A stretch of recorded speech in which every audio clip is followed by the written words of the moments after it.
بل تاسو یو غالبا دې مسجد بیان دی یا بل ځای کې خدای یو بیان کې تاسو ویلي چې عرس به هم مناو دغسې میلاد به هم مناو بیا د خیرات به هم کو دا هر څه نو دا د قرآن یا د حدیث کوم صریح حکم دی یو قیاس خو قیاس کې چونکې جدا جدا کېدلی شي او دا بل ستاسو په نزدیک فرض دی واجب دی یا مباح دی څه د دې حکم دی ګوره زموږ ته چې کوم ادله اربعه چې دي هغه څلور دي قرآن او سنت اجماع او قیاس دی قیاس دی دې له به راشو داسې ډېرې خبرې دوم په دین اسلام کې راننوتې دي خو د دې لپاره به کړو دماغ ساتو که نه زه به نه تنګ نظرۍ نه کار نه لم تاسو هم تنګ نظرۍ نه کار نه لئ عرس کول میلاد کول یا خیرات کول دا یو مستحب عمل دی دا څه شی دی جی مستحب دا مستحب عمل دی دا نه فرض دی نه سنت دی نه واجب دی مستحب عمل دی که چا وکړو خو ښه پخه که ونه کړو ګناه نشته دی لکه تاسو کو ګورئ مثال به طور اوس په خپله خبر لره شو لکه عرس کې څه کېږي د الله کلام بیانېږي تلاوت کېږي درود شریف ویلی کېږي ذکر اذکار کېږي قال الله قال رسول بیانېږي اوس دغه څیز په سیرت النبي کې هم شته دا پر نور اجتماعاتو کې هم دا څیزونه شته تلاوت کول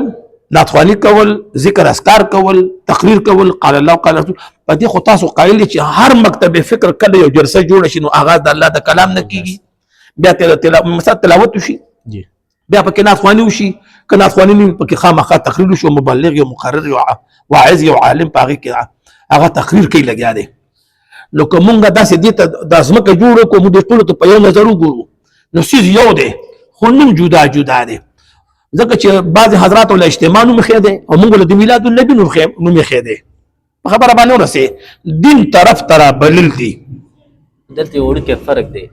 یو اجتماع ته نه راتلونکي باندې هغه رد نه کېږي کوم چې په میلاد کې نه شاملېدونکي باندې کوم رد کېږي او هغه الفاظ بس بیانولو ضرورت به نه وي هغه مسله داسې ده صاحبه که نه زه به تاسو ته خبره وکړم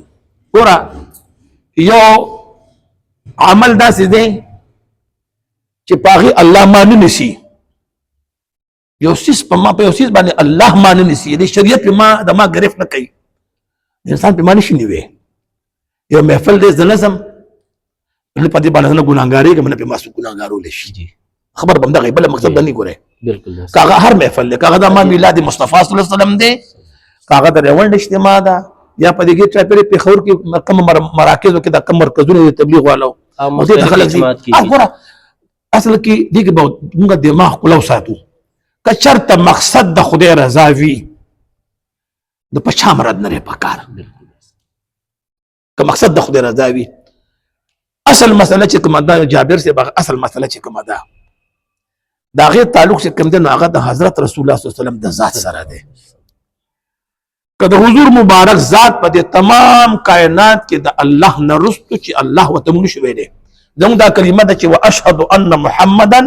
عبده ورسوله عقاید جهان د الله بنده دی او د الله رسول دی خو داسې بنده دی چې داسې بنده نه پیدا شوی دی او نه داسې رسول پیدا شوی دی لکه رحمان بابا فرمای خدای مګره بېشکه چې بنده دی نور کل واړه صفات دي پر اختیار موږ د عقاید جهان د عبدیت او د هغه د رسالت او د هغه د انسانیت قایل چې هغه انسان دی د الله بنده دی خو بې مثله دی مثل یې نشته دی صحیح شو بل چونکه عرس هم بار بار دا خبره هم کېږي عرس مناویږي او د بریلي مکتب فکر د دې لږ پابندي هم کوي نو چونکه دا د بزرګانو په چې کوم بزرګان دي د دنیا نه تللي وي د هغې عرس مناویږي نو د دې معیار څه دی د کوم بزرګ به عرس مناویږي او کوم نه اوس د عقیدې سره تعلق نو بریلي حضرات ماشاءالله ښه ډېر زیات دي هر بریلي باندې به مناویږي یا علم والے چې نو ماشاءالله ډېر علما فوت کېږي روزانه څه نه څه تعداد سره مړه کېږي د دې معیار به څه وي ګوره ما خو تاسو ته چې د دین طرف ته او د الله جل جلاله بندګۍ طرف ته او دین اسلام ته رابللو دپاره هر سړی یو لار جوړوي کوشش کوي چې دا بهانه ورته جوړه کړي چې د خدای دا دین خور شي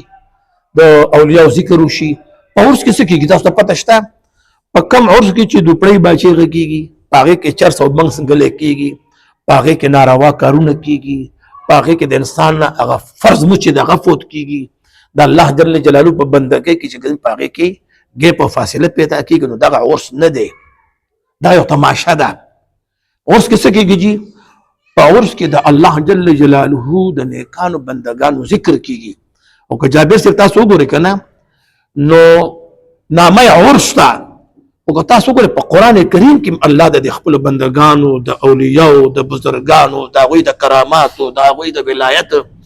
او د هغه شان چې کوم دغه قرآن مجید کې تاسو کته 15مه سپاره وګورئ 14مه سپاره وګورئ خبره باندې پوه شئ. نو زه وایم چې د دغه خلکو معیار چې کم معیار چې قرآن مقرر کړی دی د ولی چې کم معیار قرآن مقرر اوس ولایت لوی ولایت څه شی دی لوی ولایت چې دی هغه امام فخر الدین رازی رحمت الله تعالی علیه مرشد نجم الدین کبرا رحمت الله علیه وته ویل شي هغه سوار لسکانه تیر کړ نو دې یو ورځ د خپل مرشد ته وی دی نجم الدین کبرا رحمت الله علیه ته فرمایي چې صاحب زه تا نه واپسی کوم ولی وی سوار لسکانه ما تاسو سره تیر کړل او ما تاسو سره کرامات ونه لیدل نو هغه وته په جواب کې فرمایل چې بچي په حوال وتلو ته کرامات وي دیوال غلولو ته کرامات وي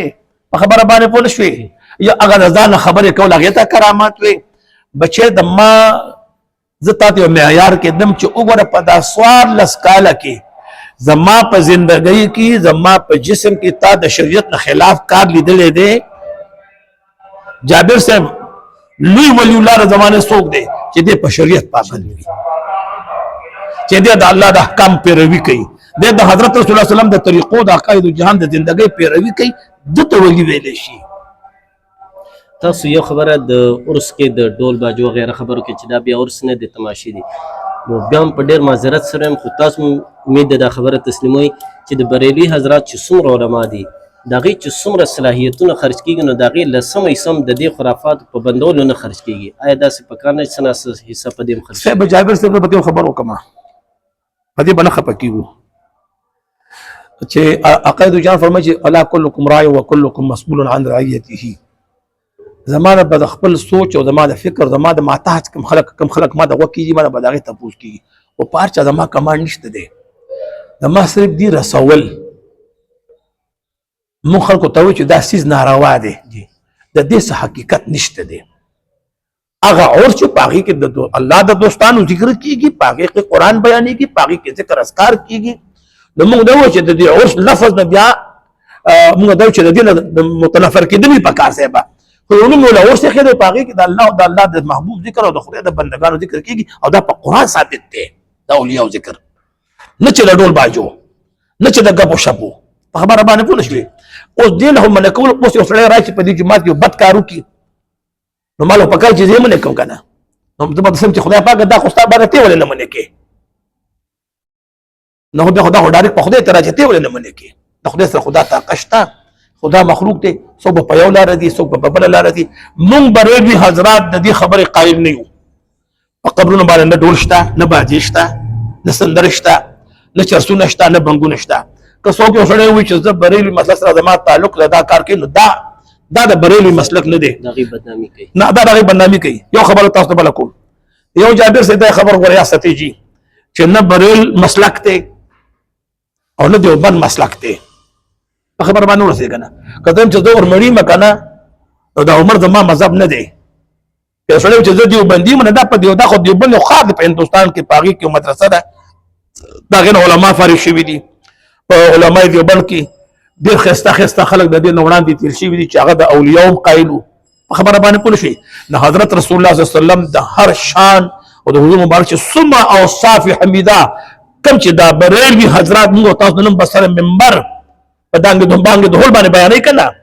دا د هغې خلکو نظریه او فکر دی ګورئ که تاسو ورپسې داسې لږ جوور لاړئ نو جناب حاجي امداد الله مهاجر مکي رحمت الله علیه چې هغه د علمای دیوبند پیر او مرشد دی که تاسو د هغې عقایدو کتو نو د هغې په عقایدو کې د بریلوي مسلک نه دی دا یو فکر دی یو فرقه ده یو نظریه ده په خبره باندې پوه شئ یو خو زه د بریل مسلک او د دیوبند مسلک زه د دې قایل نیم